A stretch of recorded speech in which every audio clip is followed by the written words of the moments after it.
the experiment with Rich Herrera, the 933 experiment 933.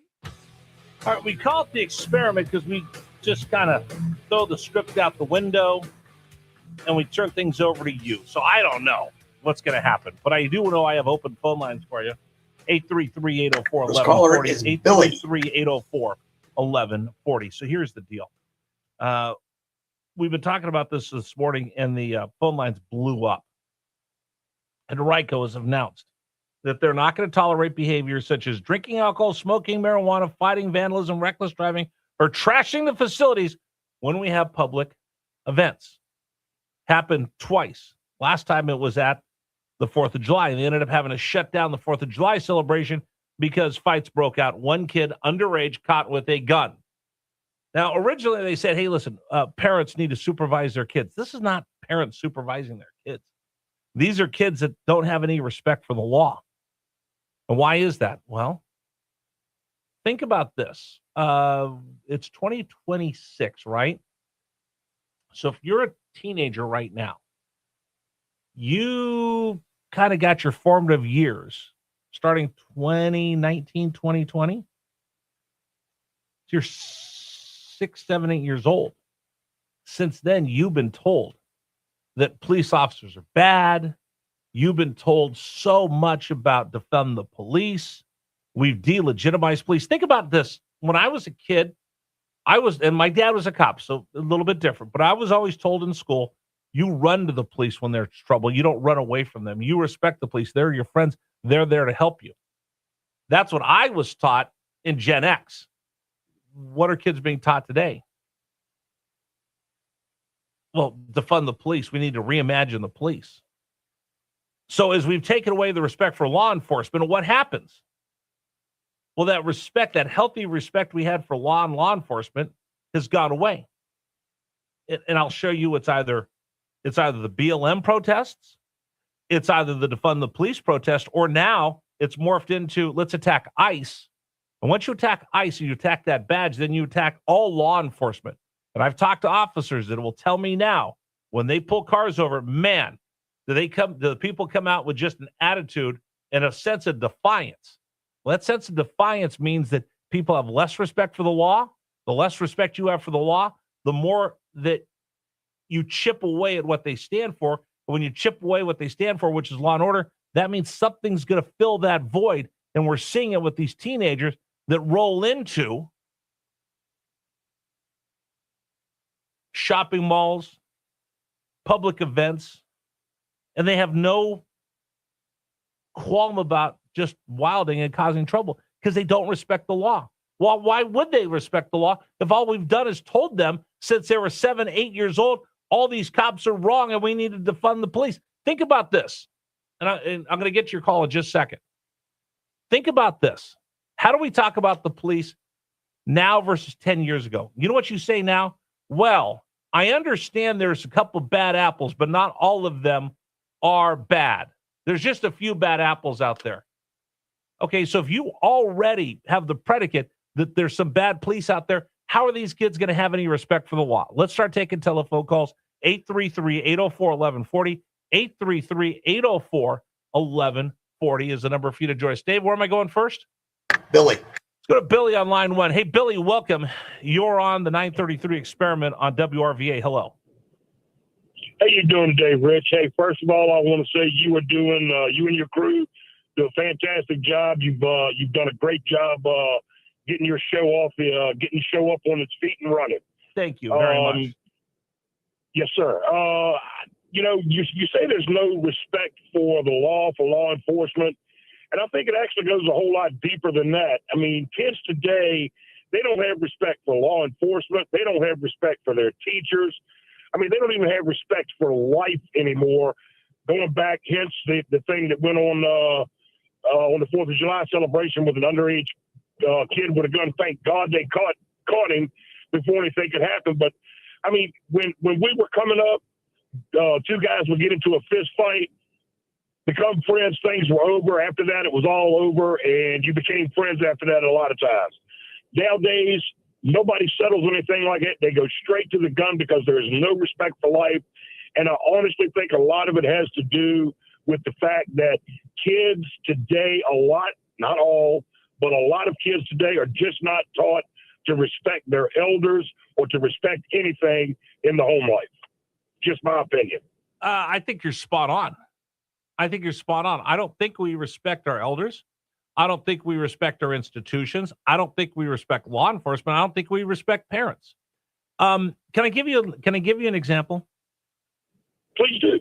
So there's a commercial on TV that I keep seeing. It's an instant commercial, and you've seen it. It's a little kid at a breakfast buffet, and the adult says, "Oh, look, there's a breakfast buffet. You can have anything that you want out there." And he goes, "Waffles." And he goes, "How about eggs?" "Waffles." "How about this?" "Waffles." And as the commercial goes on and on and on, the little kid at the end just glares at him and goes, "Waffles!" and just stares at him. As disrespectful as anybody I've ever seen as a little kid looking at an adult, "Waffles!" and glares at him. He goes, "Okay, my man, just waffles." That's something exactly. that's something that we put out as an advertisement for a hotel. What does that show you? Would you want to go to a hotel where kids act like that? Absolutely not. So I think our whole society is now being inundated with things just like you just mentioned about your commercial. And I mean, a lot of it is, it has gone completely off the rails in that arena. So there's a couple things I see. I don't know if you've watched any kid shows lately, but I know I watched kid shows when my son was growing up. A friend of mine pointed out, he goes, "Have you noticed since the advent of cable TV, all the shows that you look at, it's the kids are smarter than the parents. The kids know more than the parents. And some kid shows, they're not even parents around. They've been taught that they're so much smarter than their mom and dad." Now, why is that? I could throw a bunch of different ideas out there, but the bottom line is kids don't learn any respect for their elders. My son's 25. I look at the shows he watched as a kid. There was one called The Sweet Life of Zach and Cody. It was a Disney show. They lived by themselves. There was no adults in their life. So they didn't learn to respect their parents. They just got to do whatever they want. It was the coolest thing in the world. There's a show called iCarly, really popular kid show about 15 years ago. It was a brother and a sister that lived by themselves, no dad, no adults around, and they lived their life. And kids love that show. So kids have grown up watching TV with no parents around, with no authority figures. Now, you and I are older. You look at the TV we grew up watching, Andy Griffith. Andy was constantly teaching Opie life lessons. Happy Days, Howard Cunningham was constantly being a great father to Richie and Joni. Think about the shows that we've had over the last 20 years. How many of those have had a strong father figure that set that role model so people understood? Our modern society, our modern entertainment, the value of strong parental rights, fatherhood, and respect of your elders. It's all gone right out the window, and you're exactly right. And that's where I say, and people get mad at me, and I don't care. I'm going to keep saying it. I'm not here to not hurt your feelings. I'm here to tell you what I see. We are counterculture right now. And the culture we have right now is encouraging this type of behavior.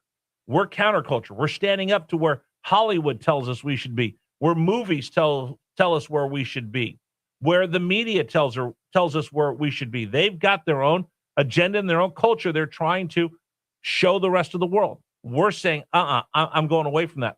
There's a movie that came out. I was really excited to see it. It's called Supergirl. I love superhero movies, but Hollywood has ruined them for me. So I have Superman, Truth, Justice, the American Way. I've got Supergirl, who's a party girl who doesn't really care, and just she's brat, meaning she could say whatever she wants. She doesn't care. She plays by her own rules, and the rest of us can go kick rocks. That's what we're telling kids they should be. That's what we're telling society we should be. That's why when you have these things that go on, this is the result you get. This is the result you get when you have a society that doesn't care about the rules and you want mayhem and you invite anarchy by saying these institutions we've lived by for the last 200 years are archaic. We don't need them anymore. This is what you're going to get. And now you really see that coming through. And we've got to make Donald Trump talked about this on the 4th of July. The leftists, the progressives, and the Marxists, the Democratic Socialists, are taking us down that direction. You have to speak up. That's why I keep telling everybody, why do I do this radio show every day? Because I want to give you a voice to speak up because you've been told your voice doesn't matter. It does matter. I'm telling you this. I've seen how this thing works. I've seen how this game is played. I've been to Capitol Square. I've been to Capitol Hill. I've met with a lot of these people that I never would have talked to before. Your voice matters. You've just been told it doesn't. And you started to believe it because the media in Hollywood, TV, movies, and academia look at people like you and I and just kind of laugh at us. Oh, look at those Americans that like NASCAR and football and all the rest. And you've been told you don't matter. What do you know living in the middle of the country? What do you know with the pickup truck and your country music and your cowboy hats? What do you know, the football fan? You guys, you're not elites. You don't understand. And you've been told you don't matter for the longest time. But here's where I'm going to tell you you're not. Think about this. Graham Plattner, we talked about him earlier in the program. Why did they pick Graham Plattner? Because on the outside, he kind of looks like an everyday guy. Because they understand your voice does matter. Your vote does matter. People like you and I have voted Republican in the last election. That's why Trump is in the White House. That's why the Republicans control the Senate and they control the House. The Democrats are doing everything they can, as the mainstream Democratic Party, to try to find people that would, be like us, that can relate to you and I, not Ivy League Poindexters, not the global elites. They're trying to find people, that's a blue-collar guy like you and I. And that's why they went and grabbed Graham Plattner. Because he looked like you and I. He's got that beard. He dresses like you and I do. And even when they found out how bad he was, they still kept him out there because they're looking for that type of person so they can convince us. Why is Abigail Spanberger governor? Because she convinced us, she's just like us. She's a moderate. You see, when she gets in office, she says one thing and does another. The governor of New Jersey, same thing.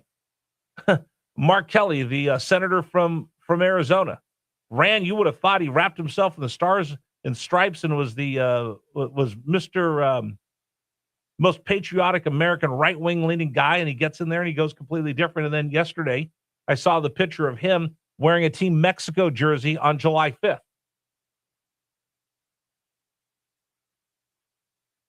There's a certain amount of chipping away at the institutions, and if you don't stand up for them, then who will? 833-804-1140, 833-804-1140 is the number for you to join us. I got a lot of text messages. Someone saying, did you have the same energy when J6 members beat up the cops? See, now you're playing whataboutism. If you can't have an argument with me or you don't have something to add to this conversation, then you throw up a straw man or you throw something else out. That's how I know I'm onto something. When we get on these type of subjects, and I get people that are don't agree with me, you throw out something completely off subject in order to run around what I'm saying. So if you want to bring up January 6th, we can have that separate conversation. Never should you breach the Capitol. They were wrong. Period. Done. End of story. Now let's get back to what we're talking about, because you can't justify one by saying, well, look what they did. Well, that's whataboutism. That's just trying to justify it. Well, what about this? Okay, what about that? We're talking about this. And right now you see in our community what's going on when you've got kids, Robert, that just don't respect the law, which means they don't respect us. Let's go to Robert next on line one. Hey, Robert, welcome. You're on the 933 Experiment. Good morning. Good morning. Yeah, I believe a lot of it is the social media that's showing all of these body worn cars where cops are just getting in trouble. They're doing the wrong thing. And that's mostly what you see. You see the videos of the good cops bringing the formula to the family that needs it. And that is a big problem. Wait a minute, say that one more time. You cut out for just a minute. So I agree with you. Social media makes this thing so warped. What do you see on social media? You see cops really taking people's civil rights away, the due process, and that's what they see. They don't see the good cops. They don't see the cops sled riding with the kids or helping them with their lemonade stands or rescuing people. What you see on Instagram, TikTok, Facebook is cops doing wrong. Do you think that's on purpose? Well, I mean, that's what gets clicks.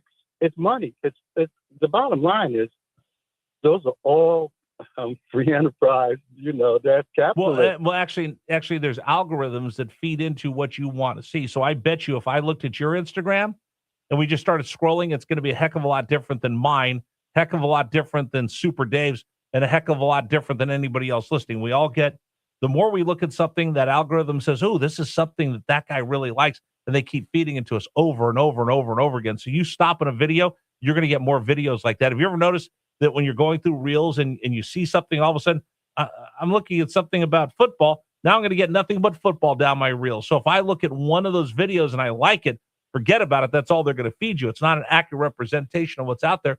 It's just to show you, to predict what you want to see so you stay on the platform longer.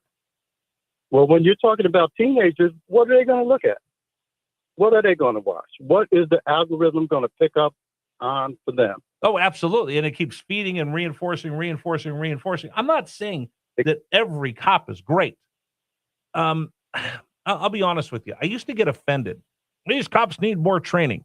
My brother's law enforcement. He goes, you're right. And I said, what do you mean? He goes, I get training every 3 months as a probation officer of proper techniques, how to arrest people, because that's what I do. I arrest people all the time that have in violation. So they're going to go away. So we know how to do it. If you're a cop on the street, you're asked to do so many different things: save people's lives, arrest people, stop robberies, take reports, 1 minute, work with people.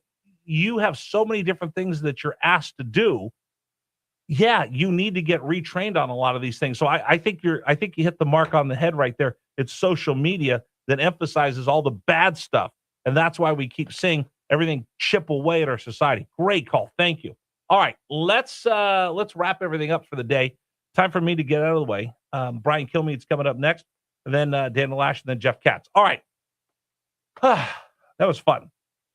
Time for our national anthem, brought to you by Freedom Services at Training, the biggest little gun store in town, located in Mechanicsville. All right, I'll be back tomorrow morning with you at 6 a.m. We get up every morning because there's a couple things I think that are always worth standing up for. One is my family.